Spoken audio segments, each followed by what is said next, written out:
And since then, I've been kind of on and off talking with ASLA Colorado about presenting it here for the chapter. So was really glad that we had this opportunity to bring it back and share with you some really great information on this topic, as well as have a rich dialogue around this topic because it's something that is really important to the profession. I think we all agree.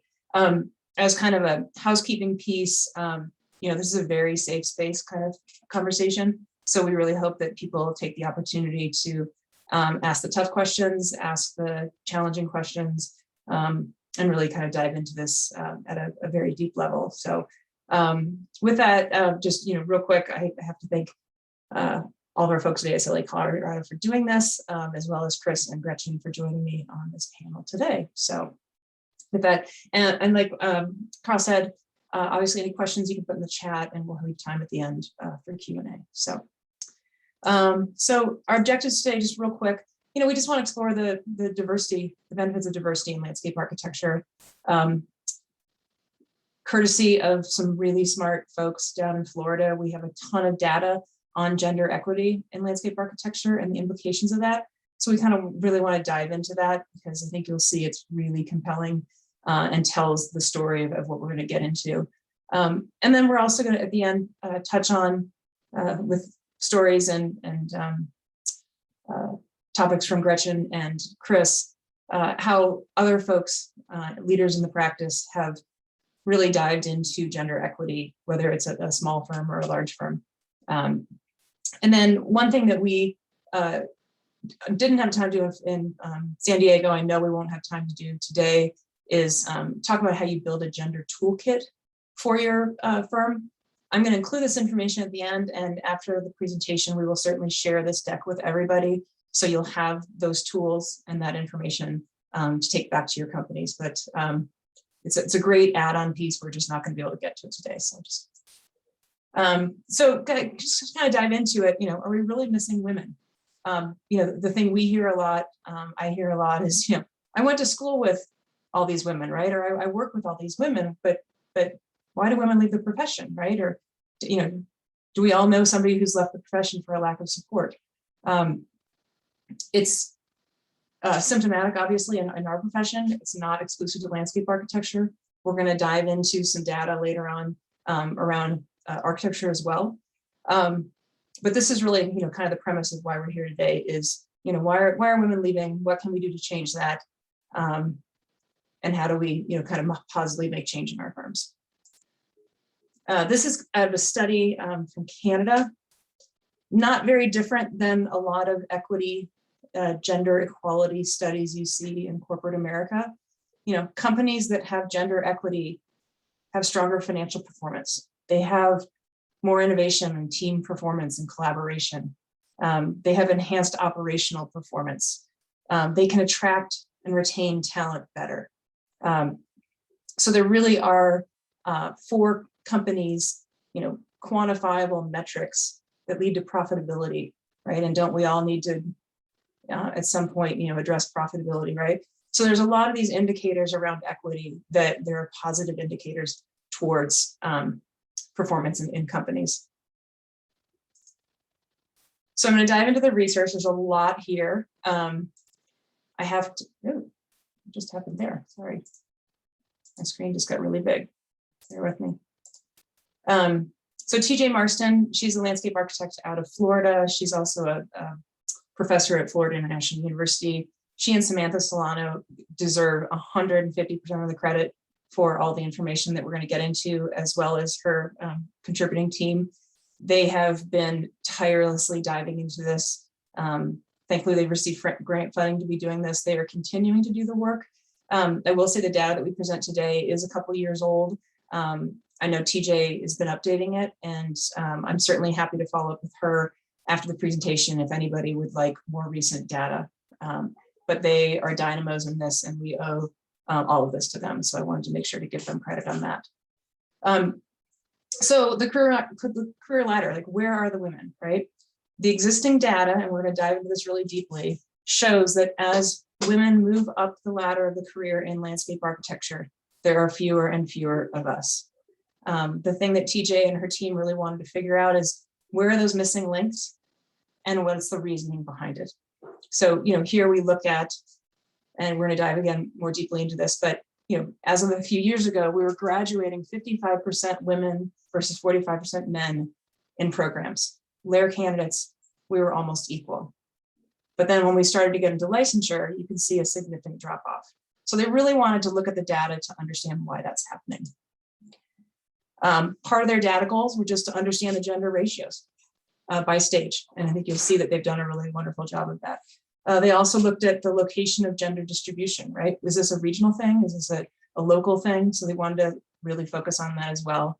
And then they looked at it over time because, as I think we know, more and more women seem to have come into the profession more recently, but they really wanted to understand, is that true or was just that a perception?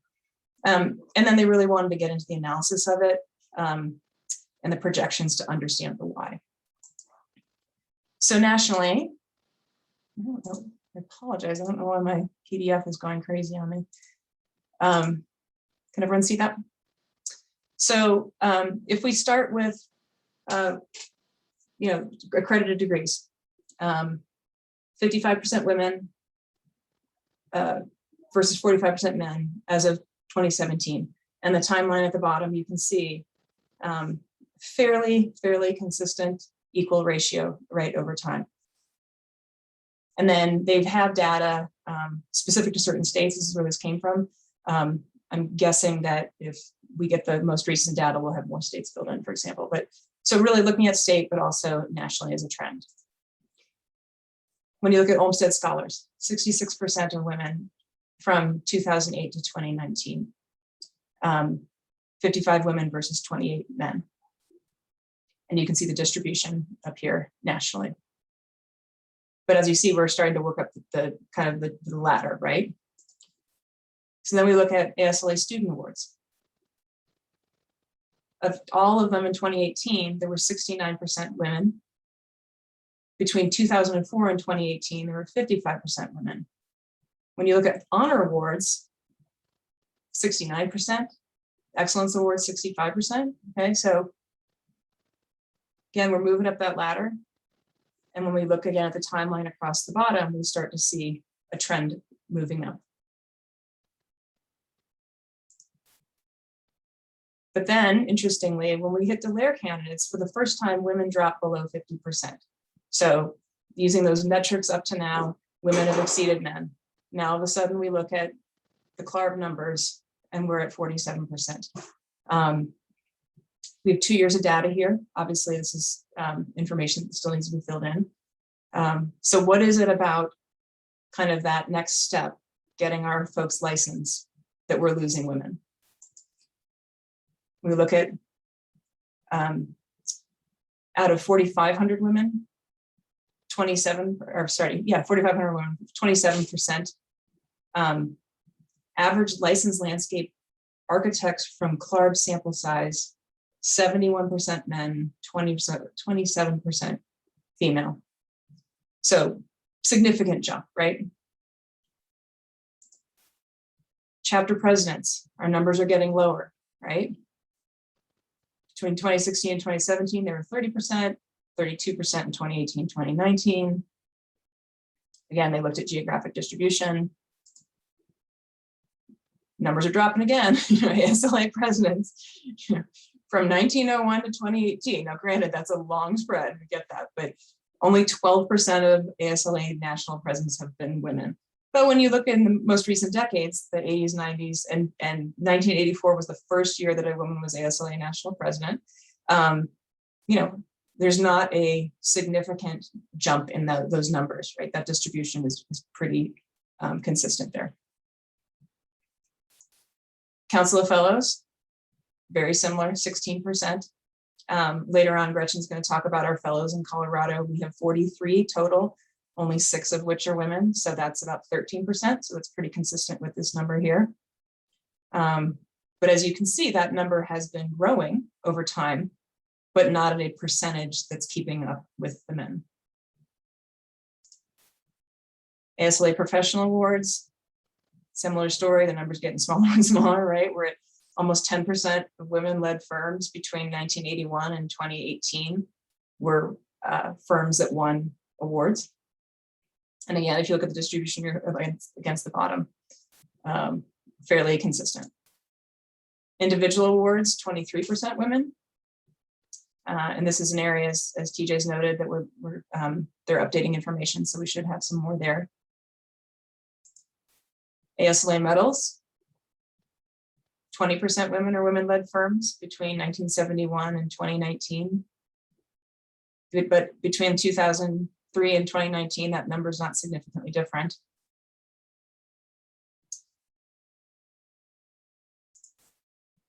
So a lot of data. Here's a summary. I like summaries. Oops. So you can see it there.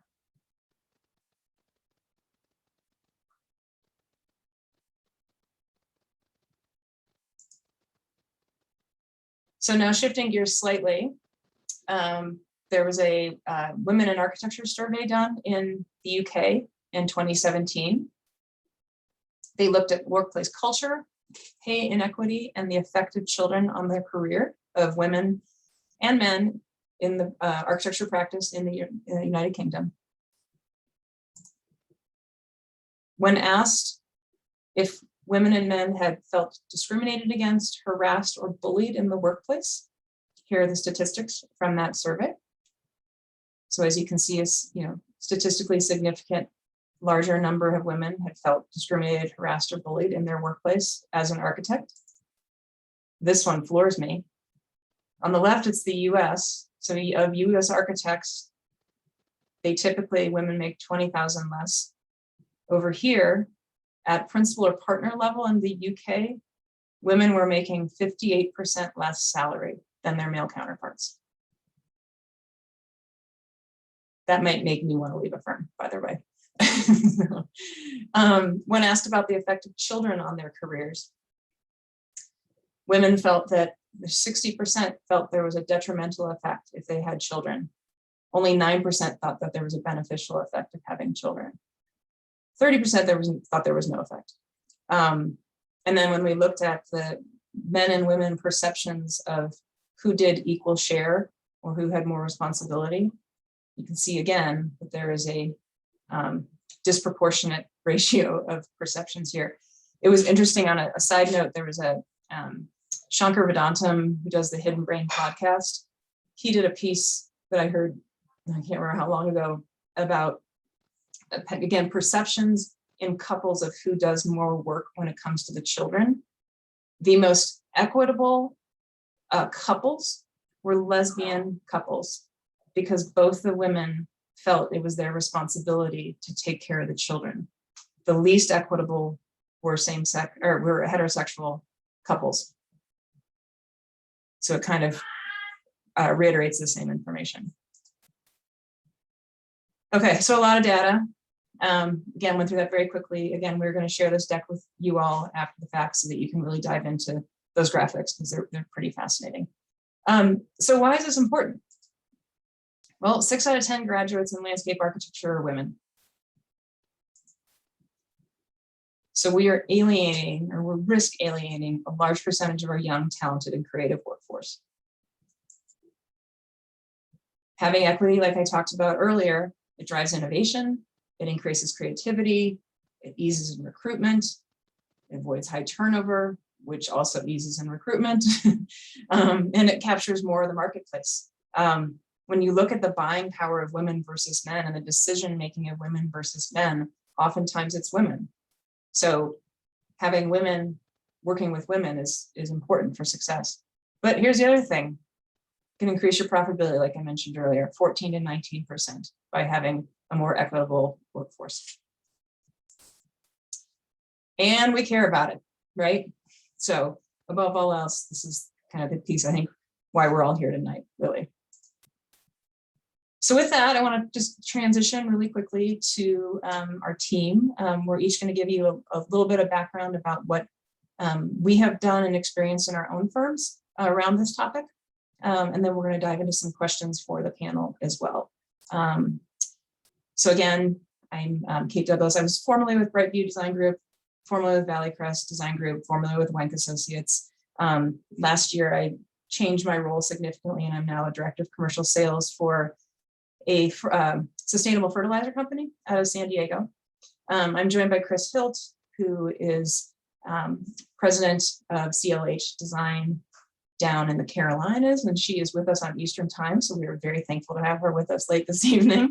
And Gretchen Wilson, who I'm guessing most of you know, principal and partner with Dig Studio here in Denver. So again, I'm Kate.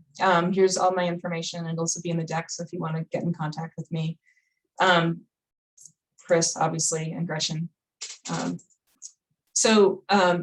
One of the reasons that this topic was so interesting to me to present in San Diego a few years ago is Brightview had just launched GROW, which is the first employee resource group for women in Brightview. It was really founded around the idea of how we advocate, recruit for, and retain and promote women in Brightview. When Brightview's CEO came on board, he just asked, where are the women? In Brightview's design group, we were almost 50% women when I left. But as a whole of the 22,000 people that work for Brightview, women only accounted for 7%. And the CEO wanted to grow that to 20%. So it was a big goal. So we did this by starting an employee resource group. One of the first things we did is we surveyed our women. We wanted to understand, do they enjoy working at Brightview? Do they feel that their opinion matters? Do you feel heard and respected? Okay, a lot of the things very similar to that study out of the UK. We really wanted to get the impressions of the women in the company and then understand what we needed to do as a company to capitalize on the things we were doing well and improve on the things that we were struggling with. And then we would do this annually. So every year we would do another survey because we wanted to see positive change in the company. We started a newsletter program monthly where we would bring in perspectives from all over the company. We would have women who would write articles, we would have Q&A, a lot of opportunities for coaching and mentoring for our women in the company as a whole. But we would also hear from our male leaders, especially male leaders that understood the importance of equity, and they were making changes within their branches or their regions around this topic. We also hosted regional conferences where we would pull women from all over. Similar thing, we would have programming, we would have coaching and professional development, we would have opportunities for them to have breakout sessions. And really, one of the things that we found most fascinating when we started this program was the first time people walked in a room and they said, I've never seen this many women in one room together at Brightview. And just that was really wonderful for women to realize that there are women in the company and there are women that they can reach out to, and the women that, the networking piece to get questions answered or to have that coaching piece was a really wonderful piece that we had underestimated how important it would be for the company. And then we would take opportunities to show women as leaders in Brightview as subject matter expertise. So this was a article that I had done for the Associated Landscape Contractors of Colorado, right? Just another way to show women in leadership in the company. So with that, I'm going to turn it over to Chris. So obviously this photo is 4 years old, so gotten a little bit older. But my name is Chris Hilt, and 28 years ago tomorrow, I started my own landscape architecture civil engineering firm in Raleigh, North Carolina, right outside of Raleigh. Today, we're a medium-sized firm. We are almost 50% women professionals, yet we have the same challenge that Kate has been talking about. 36% of our women professionals are licensed. And I can tell you firsthand that civil engineering is actually in worse shape than landscape architecture is, because even their graduation rates, still women are a significant minority of their graduating classes. So imagine my recruiting and the challenges that I have. You know, it was funny when Kate and I were talking, you know, we kind of asked each other what's changed in 4 years. And unfortunately, not a whole lot. And even a reflection of my own firm, I find it very challenging to, as much as I encourage and create a very balanced workplace, And to be flat out honest, for a year and a half, we've all been working remotely. I have a lot of employees who have children right now. It is a nightmare. And so we are creating that flexibility. We have polled our employees about whether they would like to continue to work remotely, and yes, they do. And in order to reduce the stress, we are making sure that that is available. We are finding that the parents are using it the most, because we're seeing right now, and I'm sure some of you on this call know this, I have 2 parents as of this week who have had to take their children out of school because of COVID contact.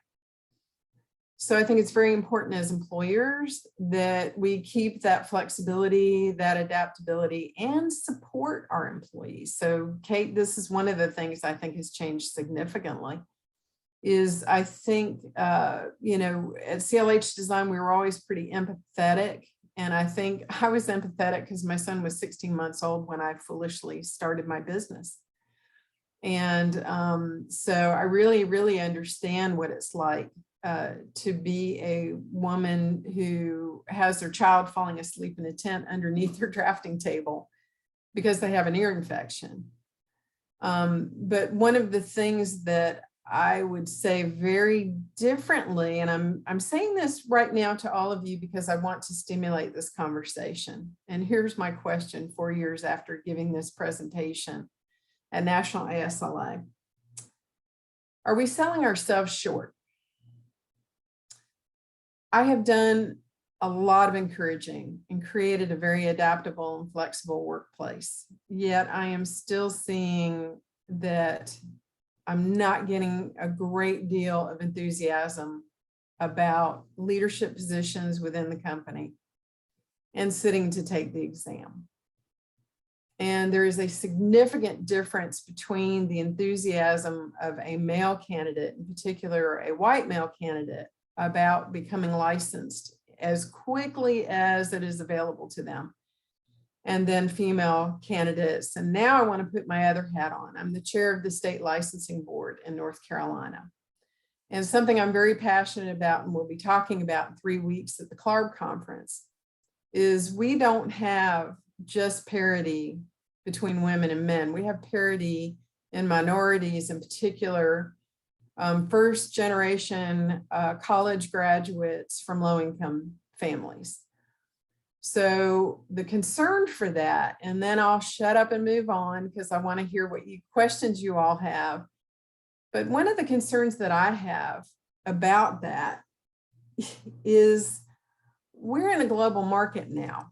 And how relevant is our profession going to be if we do not reflect our society and we do not reflect the global population? And if we continue to have these kinds of percentages and we don't figure out how important our role is as women and minorities in our profession to bring our relevance up in the global market, I have genuine concerns as to where our profession is going to be in 20 years.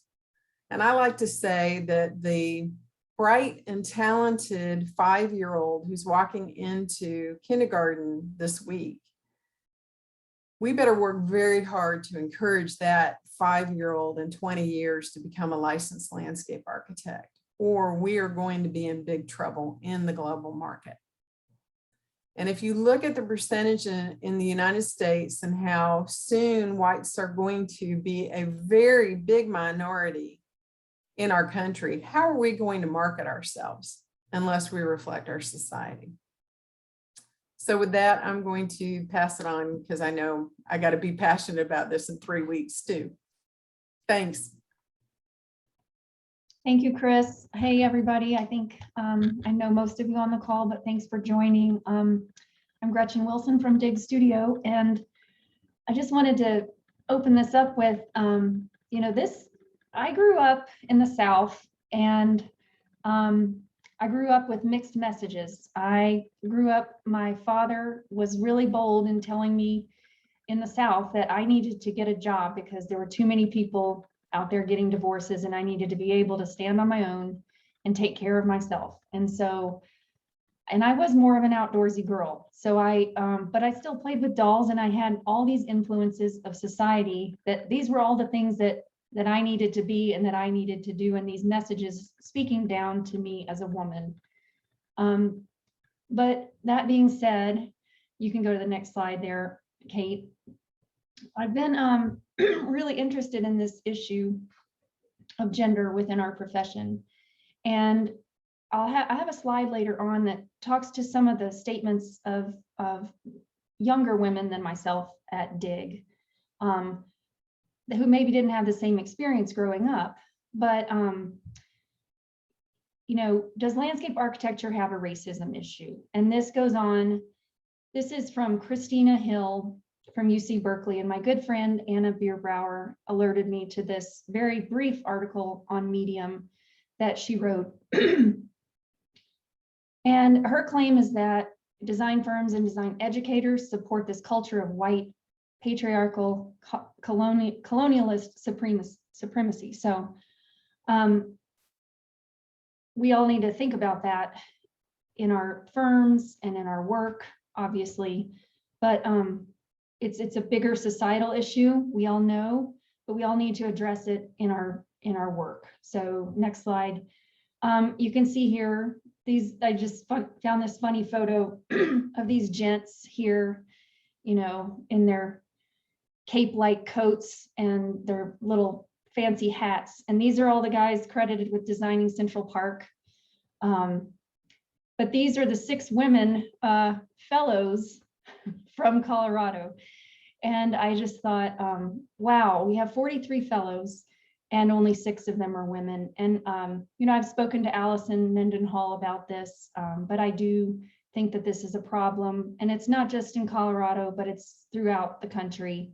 Although you do look at some East Coast states and then even California where the percentages are higher overall. The term fellow itself, I have a problem with this because, as I said, those gents up there in those caps on that bridge, you know, those guys look like fellows, right? I don't feel like I look like a fellow. And that term itself, you know, it does have some positive meanings that it connotes, but I think in general, this term is very male friendly. And my favorite quote on this slide is, "She and her fellow went to the movies," by the way. So one of the things that Christine Hill talks about is she defines 10 things that need to change in landscape architecture. And this, I think, Chris and Kate can help to change the profession to be more friendly to women and to families in general. But to women especially, this definition of being brash, self-centered, and dominating a conversation as being the symbolic of leadership, instead of recognizing the transformative value of modesty and respectful listening skills. This really touched me because I am an introvert, and I know that I was not recognized as a leader for a very long time. And it's because I didn't like butting into conversations and I didn't like making myself heard. So I think this is a big thing that needs to change in our design forums, in our public outreach and everything, so that everyone, not just women, but everyone can come to the table and be heard. So next slide. And I think that those women that helped me feel heard are right here on this slide. You know, Gail Berry and Kathy Mitchell both worked under Jane Silverstein Reese. She was the first woman licensed in Colorado. And they gave me the confidence that I needed to be bold and speak up, and as did Laurel, my partner at Dig Studio. And I'd like to thank all of these people. And I think that everybody needs a female mentor, because you may not think you do, but if you can find a good one, it just makes such a difference in your life and in your career and in your confidence. So to Dig Studio, I just wanted, one of the other things she says at the end is just identify one way you can subvert this patriarchal design community that we live in, and try it out. So But at Dig Studio, next slide, we are a woman-owned business. And I put a asterisk here because we recently almost weren't a woman-owned business any longer, or certified by the city of Denver, because they set their standard at half of the national small business standard. And I actually went and spoke to city council against this, and I'm hopeful that it will be overturned very shortly. But 14 out of 30 of our employees are women. I would say about 6 identify as minorities, but we still need to do better, and we all need to advocate for ourselves and other women and minorities. So these are a lot of the things that DIG is doing that we think is making a difference in the design culture for women and families and minorities. You know, flexible or part-time work hours, spaces for kids in the office, you know, dog days. And one of the things that we did very early on was set up a spreadsheet of experience, licensure, time with DIG, and all of that to understand how our salaries were comparing to one another based on gender and performance and all of those things I mentioned. We offer, people can work from home, like you said, Chris, on a flexible 1 to 2 days a week or a 980 schedule, so they can actually take time off and do those things they want to do. Just general flexibility overall. And I think we foster, what we try to foster is a collaborative, not a competitive, and a very close-knit environment. And, you know, deadlines are our enemy, I think. And one of the things that we do at DIG is schedule, schedule, schedule, and then we stick to it. And I think that is one thing that we can do as project managers to make sure that people are, you know, treated as the resource that they are, but also as human beings. And also support licensure as much as we can in terms of pushing people and paying for the test and paying for any prep courses or whatever, and letting people be leaders and do continuing education on their own time if they want to, but we pay for it. And then we're starting, we're about halfway through our DEI initiative, where we're hoping to further define policies and other, you know, pro bono projects that DIG can do in the community. And these are some of the things that I thought were interesting about, you know, asking people about getting licensed and also why they work at DIG. Did women leaders have anything to do with them working at DIG? And I thought it was funny, and I think it's quite generational maybe, that, you know, it wasn't that women leaders were what attracted these women to work at our firm. It was that everyone was driven to do good design and work on great work. And it's, you know, confidence in DIG to do those things. And then one person did say they were encouraged to see leaders in Denver in our firm. And then in terms of the licensure question, I was just trying to do a count. I think only 3 out of 1, 2, 3, 4, 5, 6, about 10 or 11 women in our firm who are landscape architects are not licensed. But all 3 of those women said that it is on their list to do as soon as possible, because they have seen people get farther along in their career who just never get licensed, and they don't want to be that person. So I'm really encouraged actually by the momentum of the women in our firm getting licensed. Okay, fantastic, Gretchen, thank you, and Chris, thank you as well. So Gretchen, I'm curious, as you were speaking about that, do you think that that you mentioned that that women didn't necessarily say that they came to work at DIG because of the women, but because like the work and the process and do you think though, back to the fact that a more equitable environment is a more collaborative environment, that your process is more rewarding because of the women? And so they're not pointing directly at the women, but it's what the women Definitely, yes, I definitely think so. I think all of the people that we have chosen to work with and be partners with, and hire are the type of people that want to work in a collaborative environment. So I definitely think that has something to do with it. Okay. Yeah. Fantastic. Okay, so we're at 5:38. We do want to leave plenty of time at the end for questions. And again, if people have questions, please put them in the chat because we want to make sure to cover as much ground as we can in that regard. We want you very much to ask of us as well as ask of other folks on the call. So want to be respectful of that, but did want to have some questions for both Gretchen and Chris, and I'll throw in some anecdotes in as well. So to Gretchen and Chris, and I'm indifferent as to who goes first. So when did you or your firm identify the need for change, and how did you start that process? So Gretchen, you want to go first? No, you go ahead. Okay. You know, it's great that I started the business 28 years ago, and I told you my son was 16. That it was all and started very important for, you know, do partners and start recruiting men as employees. Please keep that in mind at recruiting any workplace. Well, I would add, you know,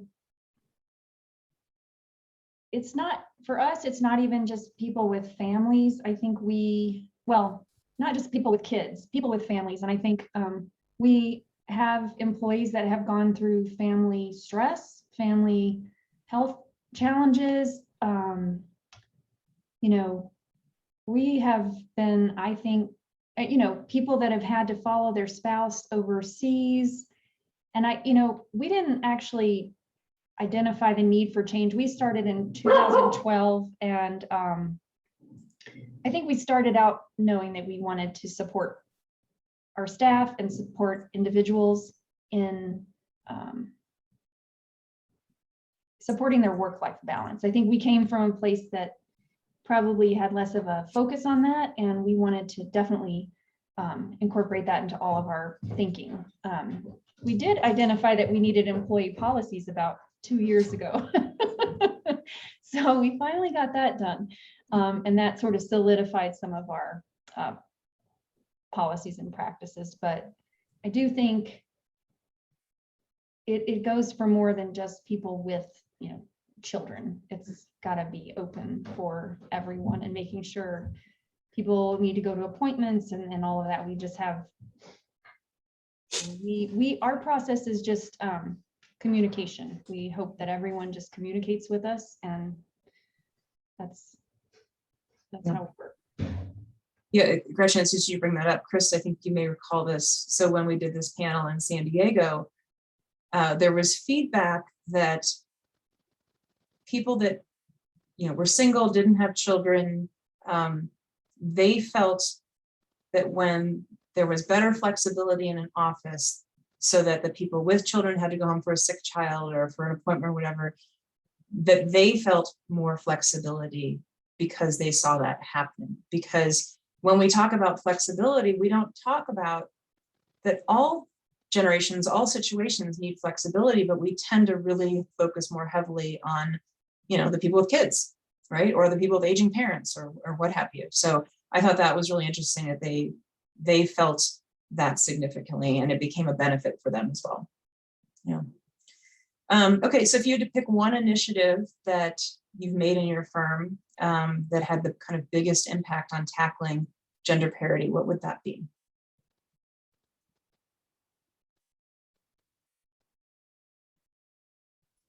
So I'll go ahead and just respond. Definitely flexible workspace or workplace. And, you know, we were lucky that pre-COVID, we already were very flexible. And so adapting that to that was a lot easier. But definitely, I think you've got to have flexibility. And, you know, the owners of the business, the leaders have to support that. And I still think that we have a lot of people in leadership positions who have that martyr syndrome where, you know, hey, I'm going to work harder than anyone, and I'm going to work 60, 70 hours a week just to show everybody, you know, this is what we expect. And we need to stop rewarding that, because the average, we work 42 to 45 hours a week. And it is proven that those are high quality hours. And once you get over that amount of hours per week, your productivity goes down dramatically and you start making mistakes. So I would really, really encourage more and more leaders and in your interviews to work somewhere, find out how many hours they expect you to work. This is an employee's cherry picking right now. So, find out, don't go to work for those sweatshops, no matter how much money they offer you. I promise you, it sets a bad example. Kate, we have a message in the chat. Do you want to get through the questions first or go to the chat? We can do chat, that's fine. So just building off the topic, we have in the chat, I've noticed in my career that often women with children are singled out or perceived as getting special treatment for asking to work a compressed work schedule, getting every other Friday off or Friday afternoons off to spend time with their kids, for example. I think it's great that more firms are trending towards flexible work schedules for everyone, not singling women with children out, and also providing the flexibility and space for everyone to recharge, children or not. I suspect it reduces burnout and creates happier, healthy employees. I'm curious how DIG's flexible compressed work schedule is working out. Is there pushback from clients or other issues? Gretchen? That's a great question. Whoever put that Yeah, one that's a in. great Thank you. question, Sarah. We haven't had any pushback from clients. I guess the real key is scheduling deadlines carefully and making sure that we can say no to some deadlines. And I think that's pretty key to making sure that, we're doing the 980 schedule now. We're trying it out, actually. We came back from the pandemic and we decided everyone's going to want more flexibility. And, if people liked working from home, then they still have that option to work from home. If they need to work from home, they still have that option to work from home. I do think if it is kid related, or family care related, we are even more flexible. And I don't know if that's singling out women, but I'm not really sure why we shouldn't give a little bit of special treatment to people who have that need. So yeah, I don't quite get the singled out perception or getting special treatment, because, I think if anyone was in a tough situation, we would give them that flexibility. But it definitely applies. In our office, we only have one woman with young kids who's really using that, schedule to be able to, she works a shorter schedule as well, typically, even though sometimes we're busier. And, we are definitely very clear to say, are you having too much work? What can we do to help you? Anything that we can try to do to help our staff that needs more flexibility, we try and do that. And it's definitely led to happier employees. And I think it's working well enough for our clients. I don't know if we're supposed to come off mute, but I wanted to clarify. I think it's great that everyone has the flexibility to use that time as they want, instead of the perception that mothers are getting special treatment. But now everyone has that time. And if they want to use it for family or childcare or whatever, if they want to go on a hike, I just think it's awesome that everyone has that space, and it's just a norm for everyone.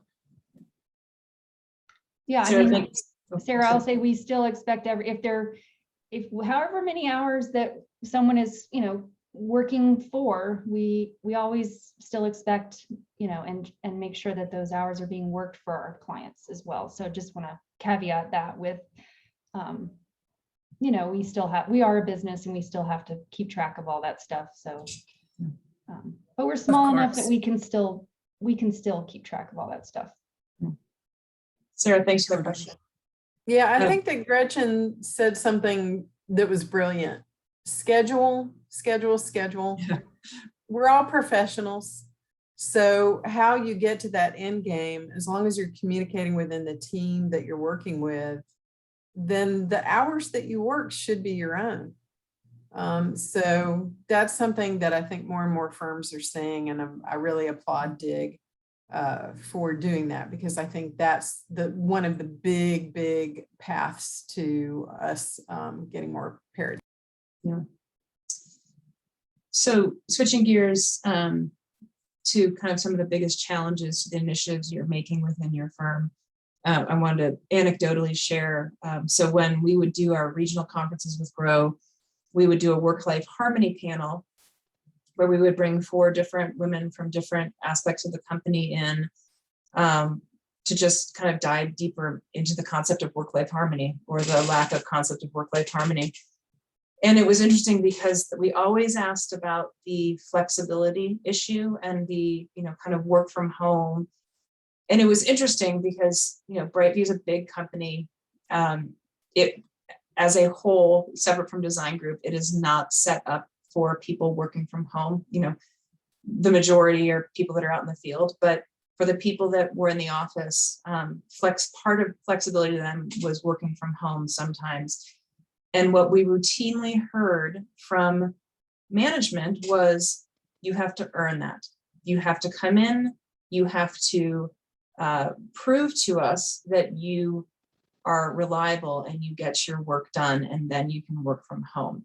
And this was always a very touchy subject, because I'm in Chris's camp that, hey, let's start with trusting that our people are going to work hard and get their work done. And they might work odd hours to do it, but they're going to do it. And then we had people that absolutely were like, well, no, you need to have your butt in your seat, these hours of the day. And I think if one of the many things the pandemic has shown us is that, our productivity did not drop, but people just got creative about when they were getting their work done. And my hope is that is something that carries forward in the pandemic, especially as companies are now trying to get people and their butts back in their seats, right?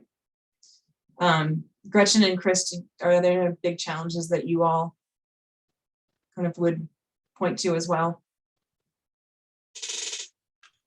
Chris, do you have anything on that? I do. Yeah, and I'm just going to say something flat out, and remember that I have a civil engineering firm too. The challenge with getting more women to actually take the exam. So probably, Kate, since we last talked 4 years ago about this, I've seen a lot of resistance, and I'm trying really to get to the bottom of it. I've had some young professionals say, well, Chris, you put too much pressure on us to get licensed. And I may be doing that because I will be the first to say that I have prejudice, that I do feel that we need more licensed women representing the profession. And in our company, we pay for the continuing education, we pay for the tutoring, we pay for the time that you study. So, at this point right now, I can't wait until we open this up, because I want to hear what some folks say to me about what they think of that perception. Am I old, and am I losing perspective? Chris did admit that she's retiring in 16 months, y'all. So just, Chris, I don't agree. I don't disagree. I want to skip to our questions as well. I wanted to add that one of the biggest challenges, I think just within our profession is we were forced to find out if working from home worked, right? And we found out that for the most part, it did. We did find out, and we actually surveyed our staff to see what's working, what's not, what kind of flexibility would you like as you come back? Would you like to still work from home? We kind of asked them what they felt would be necessary or preferable. And I think the challenge is that as designers and planners, and we are really collaborative, a lot of us got really good at the tools that you can use working from home, and the ability to be able to really communicate back and forth, but not all of us did. And so I think the need to really have together time in person is still really important in our profession. And, you know, even as the Delta variant starts to rise up again, it's starting, you know, we were starting to have in-person meetings again, but, you know, it's more and more people, especially those people with kids, are probably getting more fearful of being around other people. So I'd say the challenge is, you know, just making sure that we keep that collaborative design process going as much as possible. And I think it's possible, but it's just more challenging. Yeah. So one more question I do want to make sure we get to before we jump into Q&A. So have either of you or your firms tried something that didn't work? And why do you think it failed?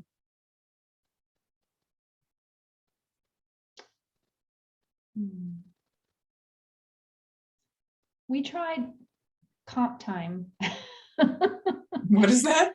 We tried comp time, Comp time, got it. you know, making if just looking at employees, giving them like, well, if you worked this number of hours, the certain number of hours, you can bank it and then take that time off another time.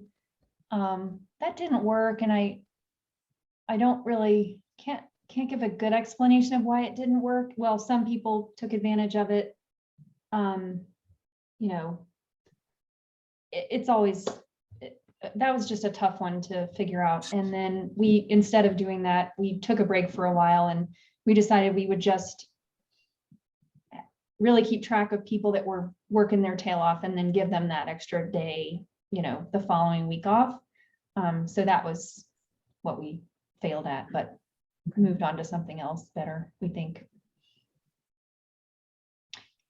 I think for me, it's always been important because, you know, as a woman-owned business, that the licensees and the professionals would reflect that we were a woman-owned business. Because it always bothered me that I would compete against another woman-owned business, but it would be one woman and 90 men.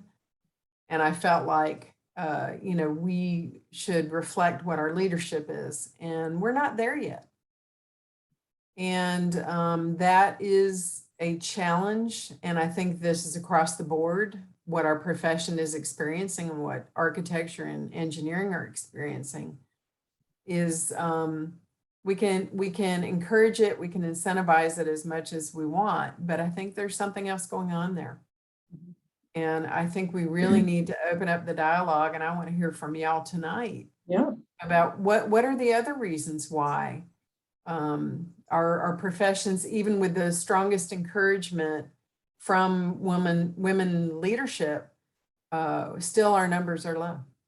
Yeah, and I also don't want to paint a totally rosy picture about Dig Studio, because, you know, we've had, I think, 3 out of 4 of the recent people who have left are women. So I think a lot of these things that we're talking about just professionally or even culturally are still a problem. Yeah. Okay. Well, on that note, if everybody would like to unmute, we would love to welcome questions from anybody, and again, safe space and no feelings will be hurt, right? But would love to really just have a great dialogue and an opportunity to answer questions. So I'm going to open it up to the floor.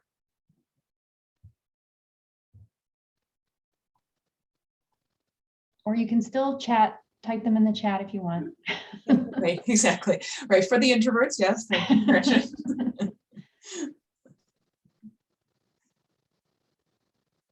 Okay, Carl has a question. How have you handled maternity, paternity leave and folks' ability to take that? Wanted necessary time with their newborns. Federal minimum isn't enough for many people. People I know. I'll go ahead and answer it. We're a pretty small firm. We're 18 folks, but we quit calling it maternity, paternity, and we started calling it family leave. And we did very much what Kate and Gretchen are talking about is we started identifying, we have aging parents, you know, you could have a sick dog and that is your baby. It was no questions asked. You can take the family leave. The family leave can be for anything that you want it to be. And just to encourage that everyone needs that time, you know, to deal with whatever issues are happening. And so we have that policy across the board, and it's the same amount of time for anyone. That's And really it amazing. reflects like a maternity. Yeah. Well, and I think this is one of the things we're going to see change, because as people left the profession during COVID, and I know everyone's fighting tooth and nail to fill positions. I think this is one of the pieces that's going to have to systematically change in companies, because I know that I would leave a company. Like I was with Wenk. I have a daughter who was born at 28 weeks. She couldn't go into daycare. And so I had to leave landscape architecture because of that. It wasn't my choice, but it's what I had to do for my family. So I don't think we do anything really additional to the, federal minimum. I think it's 15 days paid leave, which is not enough. I think that's something that we need to look at as a policy. But we've had, someone who didn't return after maternity leave. But we had someone take paternity leave in Phoenix and return. I think it was not that the person wasn't we were going to hold the position open as long as possible, but I think it was just a career decision for her not to come back. I don't know. That's a really tough one, Carl. We've talked about it and wanting to do more. It's just, it's really hard to go above and beyond.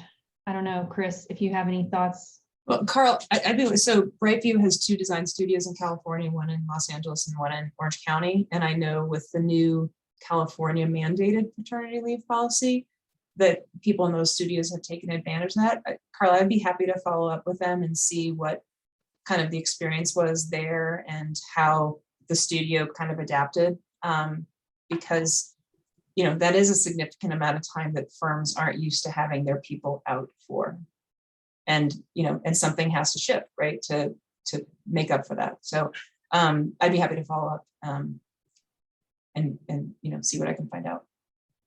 Well, one thing that's going to help a whole lot, and this is me being the cheerleader, is don't ever go to an interview for a job and not ask specifically what their policy is, because it is becoming more and more competitive, and we are 6 weeks full-time paid, and then we're 3 months part-time non-paid, but we hold the position open for a year.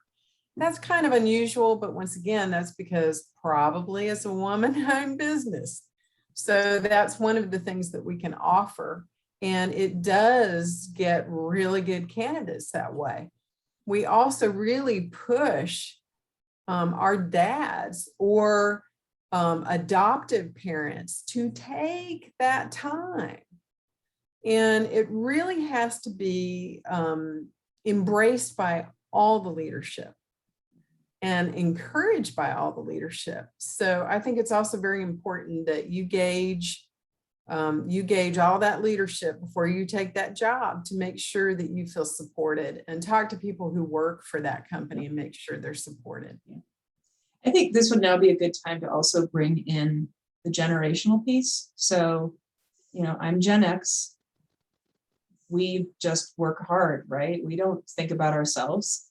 But I have worked with enough people of a younger generation that put their personal lives much higher as a priority than I ever have, which I completely respect.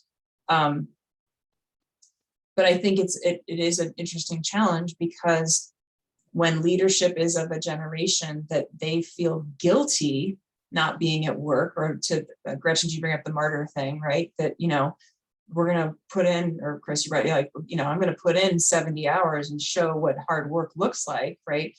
That does not align with somebody that has their first baby and wants to take some more PTO off, right? So there's a generational piece here that is significant, but I do see it changing for the better. But we're just, like Chris was saying, like, we're not there yet on this one either. I love this next question. If a woman is not in a leadership position but wants to influence change, how would you suggest she take action in her firm? We just talked about that in our company. A lot of folks, and Gretchen made a great point, not everybody's an alpha, and you sure don't want the alpha voice to be so dominant that nobody else gets heard. So we actually have a chain of command, and we jokingly call it shepherding. We have one particular person in our firm who is not HR. Heck no. He is a wonderful shepherd. The employees love him, and they know that they can trust and say anything to him. And then he will filter that through the different folks in leadership to make sure that that person is heard. Yep.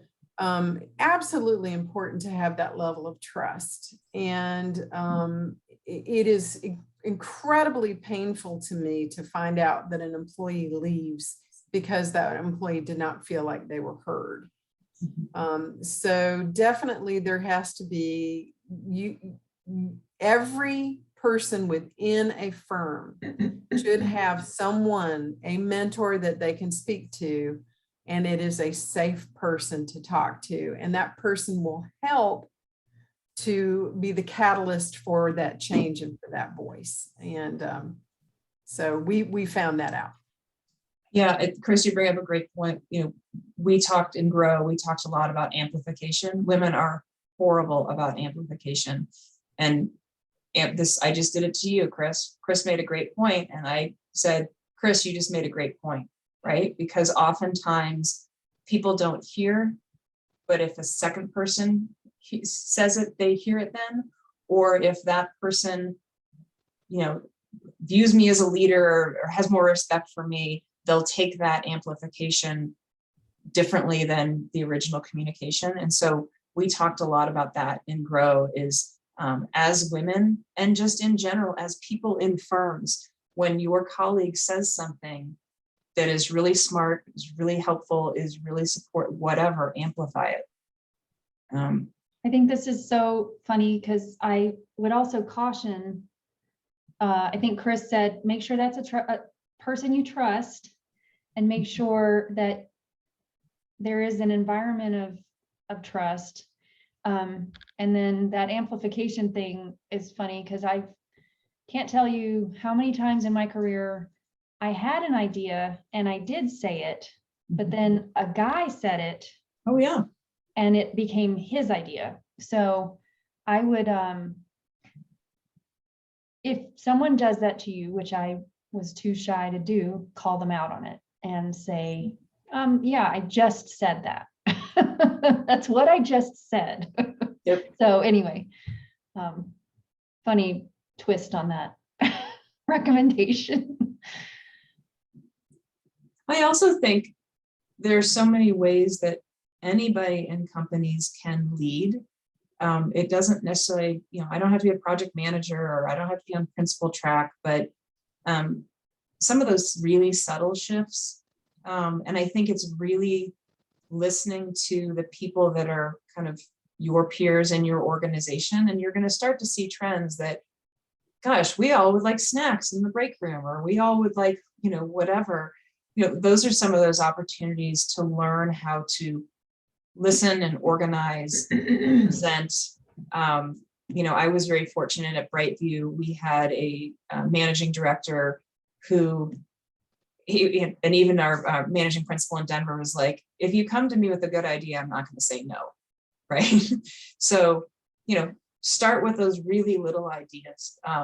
and build wins those ways, because that you're going to get on the radar screen of that principal or that whoever, right? Versus the person that just comes in and does their work and works really hard, but goes home, right? Because that person isn't showing leadership. And another thing that we've done is we've started these different initiatives or different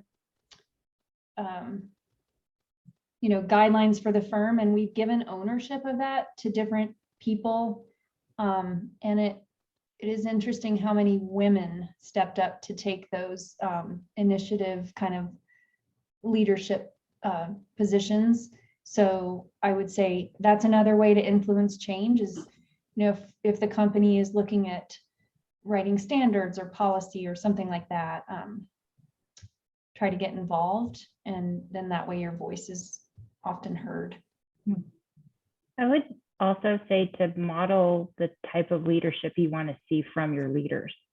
I think, and that could just be having certain behaviors. Like I find, when I was a project manager, having a window of time in which I would send out emails to respect other people's time. I mean, just these little moments of resistance or just like setting a different expectation or setting a different boundary or modeling the way to say, yeah, I just said that, or modeling these boundaries encourages other people to lead that same way, right? And I think that's really true when it comes to different generations and not understanding necessarily certain behaviors cross-generationally, but by leading and behaving in a way or working in a way in which you want to see mirrored back to you, I think is also really effective and impactful. And people don't always think of it that way. Someone's always watching you and the way that you are interacting as a professional. So I think that's a really powerful way to lead. Yeah. Thank you. I love this next question too. I know. Do you want to read it, Chris? Sure. What experience do the panelists have with mentorship programs? A mentorship relationship that grows organically is the most straightforward and can be more natural. Totally agree. But sometimes those relationships are slow to form or never do. Sometimes people are shy. Is there research on formal mentorship programs partnering people up and what influence it has on employees, especially for women or minorities? So I'm only going to speak from my experience in private sector.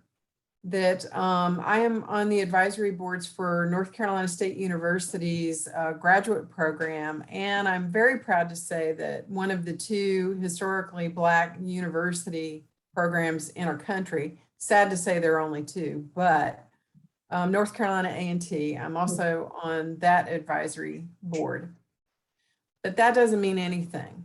What I also do is I have WILA, Women in Landscape Architecture. I have parties at my house at least every 2 years where I invite everybody over so that we can casually talk with wine and hors d'oeuvres.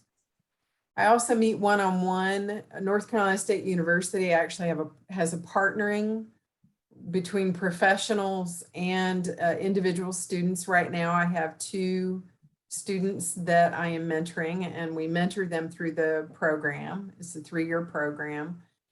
And you meet with them for coffee. Sometimes it's virtual, but about once a month I'm talking with those students. So that it's so important that wherever you are, you have a link to professionals in any way possible, and not just in your own firm. Definitely some kind of organized group where you can meet other professionals. And I have mentored students that are now professionals in other firms, and they are still they are good friends of mine. So we have to keep those connections, and hopefully that encourages it more. Yeah. So we at Brightview, we were looking into launching a mentorship program for all of the women at Brightview.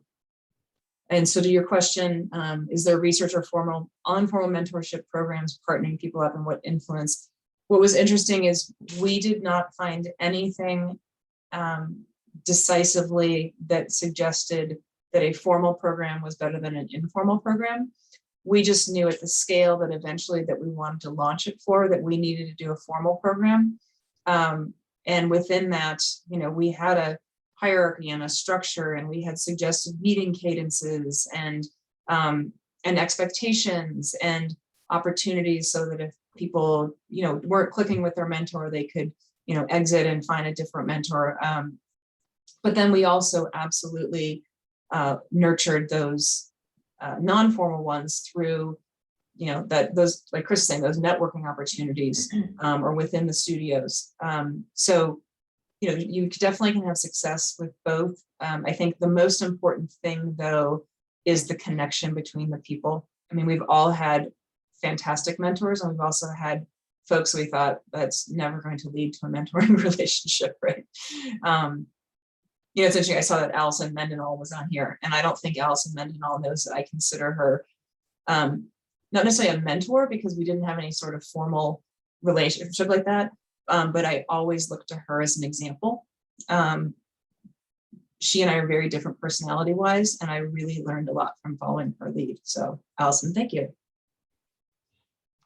You know, I read something recently about how important it is to have relationships or friendships with people of kind of all ages and different, you know, generations. And I thought, oh, that's really interesting, because, you know, I can pick out, you know, friends that are like 10 years younger, or friends and mentors who I would consider, you know, 10 years, 20 years, 30 years older. And I think, you know, if you want to be shy, you're not going to have a mentor. So, and I don't think programs, I mean, formal programs seem so forced. I really do think that it has to be more natural. And I think people take the word mentor a little too seriously. It could be just for a very short period of your life that this person is in contact with you and helping you make decisions in your life, but you might consider that person a mentor for the rest of your life. So I just feel like I think there is something about making it sound too serious that maybe scares people away, like they have to officially ask someone to be their mentor. And I think that we should move away from that and really just treat all of these different friendships and relationships as ways to help us steer our profession. Yeah, Gretchen, it's great that you said that, because literally that was our number one thing. Like, if you have to ask somebody, you've missed the point. Right? So, because the best mentoring tends to be a very organic thing. Right. And yeah, at DIG, we've encouraged people, instead of doing like a formal mentoring program, just go ask that person out for coffee. Like, you hear things from that person that you think would help you, please just go have coffee with them. You know? Right. Yeah. All right, so we have another question from Timothy. How can men help promote equality? Wondering how to support while still allowing women the space to grow and shine. As a man, I want to be an ally, but I'm not sure how to be involved without furthering some of the patriarchy by default. Another awesome question. Thank you. I think the fact that you asked the question, you're never going to have a problem, Timothy. I think it's the ones that don't ask the question. You know, I think one thing that's really, really important is just to challenge the women that you work with. It's making sure that they're pushing to the same level that you are for the different things that allow us to be leaders, or encouraging us to be leaders. I do have concerns that sometimes the more quiet folks do have a tendency to be left behind, and they really need their peers to help encourage that. You know, I think Gretchen said something great. Cultural. There are some things that are very cultural, and I think that sometimes it's your peers that are the ones that are going to encourage you the most, in order to say, for example, you're studying for the exam. And, you know, encourage other people in your office to study for the exam as well. You know, encourage them to become licensed. I think those things are absolutely, absolutely critical. We're a team. We're all moving together to reach the same goals. We all end up succeeding if we do it together. And I think too much, we look at it as individuals. And so I think that encouragement it would go a mile with anyone that you work with. Yeah, I think also, you know, back to the amplification piece and to Gretchen's piece, where if you witness somebody hijacking a woman's idea, please speak up, right? And then also, you know, think about including, you know, within your own practice, you know, if a group of people are getting together to work on something and it seems like somebody's getting left out, or somebody, you know, has, you know, an opportunity to grow, pull them into that, right? And give them those opportunities to be in those environments that they don't necessarily always get. You know, it's kind of like the last one picked in gym, right? Let's not have anybody be the last one picked in gym. Let's keep pulling people in. You know, I'm going to say something very sensitive, and I think this is a very important thing. In my career, my 38-year career, I have definitely seen some really bad things. And it would have easily come to me to resolve a delicate situation where bullying occurred, where I could have just snuffed that in a second and humiliated the person who did the bullying and walked off just the powerful, strong woman I am. What I didn't do if I did that was I didn't empower the person who was being bullied. And I think that it's very important that we all stick together. And when we witness behavior that we know is bad, it's not just going to HR and filing the grievance, which is very important, but it's working with that person and empowering them how they can protect themselves from that, and proving that it is bad behavior and it cannot be accepted. And I have sent people out the door the day they did the bullying. But then I looked back and said, I still need to make sure what was the lesson that was learned, and how did the person who was in that situation learn to empower themselves in the future to make sure that that never happened again. Okay, question from Carolyn. How has transparency or lack thereof in pay/salary played a role in gender equity in your firms?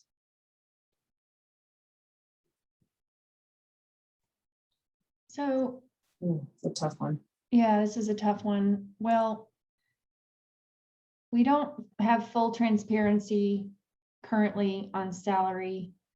I do know that we do a really good job of grouping people by their experience levels as well as we can. And we reach out to other firms to find out and try to make sure that we're paying, you know, in the same, you know, groups. And I think what ASLA is doing now, which is great, and actually, I can't remember if National ASLA is requiring it on JobLink, but Colorado ASLA is now requiring on JobLink that you post the salary that you are, the amount of the salary that goes with the position you're posting for. And I think this is key. We've got to move forward. I fully believe in salary transparency, but you know, there's a lot of people that don't believe in salary transparency. And but I do think that this ASLA move is a good step in the right direction. So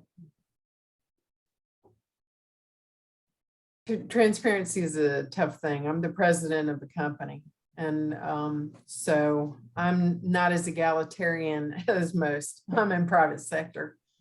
Transparency can be a problem unless behind it is a clear explanation of what it is and why certain salaries are the way they are. One of the things that I think is absolutely critical, and some of you are not going to like me saying this, get licensed, get your seal. Because I am fearful that if we continue at 27%, then we're going to have people who do not hire women if they want a licensure. If that employer is looking for a path to licensure and wants a sealed landscape architect as a project manager, we continue to show the numbers we're showing, you're going to continue to see a disparity in salary. And one of those equalizers is getting that seal. And I am very concerned that we're going to start having employers going, well, if I'm looking for somebody who's going to go down the path of getting their seal, I'm probably going to hire this guy. And statistics are going to prove that he's right. So watch out about it all being transparency, because you don't know the story behind the transparency. You don't know the story behind the salary. But one of the things that we do in our firm is if you choose for 20 years to work for me and you never get your seal, and I've provided every opportunity for you to get your seal, and you don't, it's going to be reflected in your salary, because I have to find a way to incentivize you to get licensure, because I am that passionate about it.